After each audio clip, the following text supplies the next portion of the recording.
अमरावती गांव अंधेरे में डूबा हुआ था, पर 11 साल के अरविंद की आंखों में नींद का नाम तक नहीं था।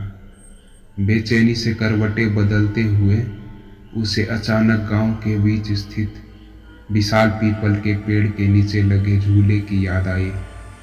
वो अक्सर दोस्तों के साथ उस पर झूलता था, लेकिन आज रात वो याद खौफनाक सपने जैसी लग रही थी। अजीब सी बेचैनी से तड़पते हुए अरविंद धीरे से बिस्तर से उतरा और खिड़की के पास गया।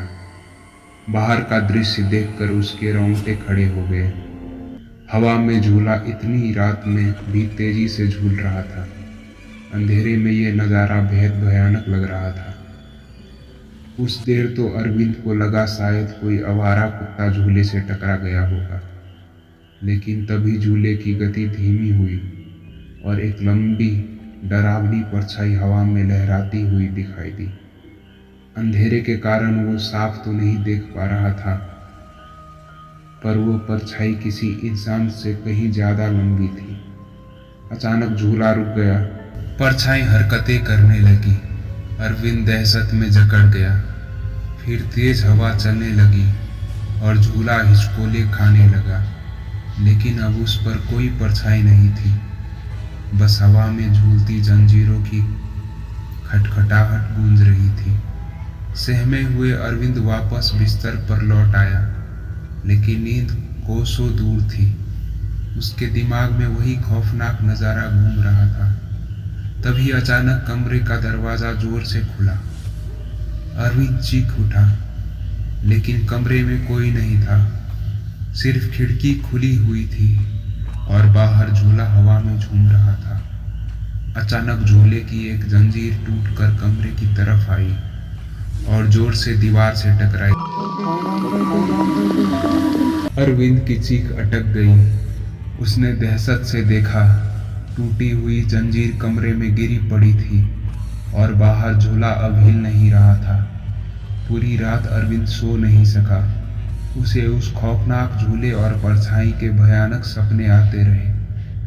सुबह होते ही उसने अपने दोस्तों को रात भर की घटना बताई, लेकिन किसी ने उस पर यकीन नहीं किया।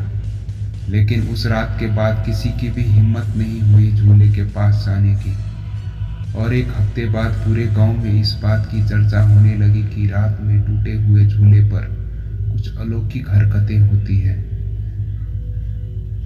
अब तो बीत गए, लेकिन अरविंद को उस रात का खौफ सताता रहा। उसे बार बार वही लहराती परछाई और टूटी हुई जंजीर दिखाई देती। अब वो पीपल के पेड़ के पास भी नहीं जाता था। धीरे धीरे गांव में भी ये चर्चा कम होने लगा कि टूटे हुए झूले पर कुछ भूत प्रेत होता है। एक शाम अरविंद अपने घर के आंगन में खेल रहा था।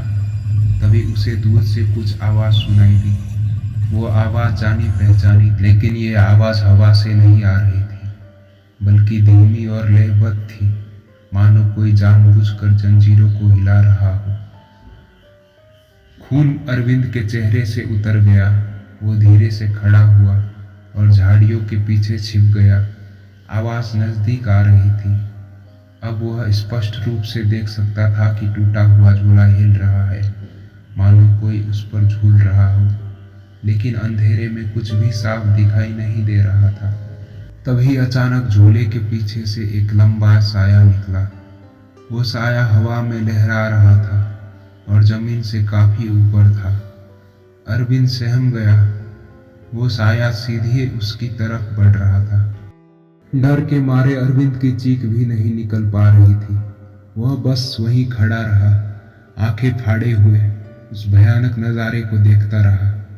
जैसे ही वो साया उसके पास पहुंचा, अचानक गांव के कुछ लोग आ गए, जो अरविंद की चीखें सुनकर वहां आ पहुंचे थे।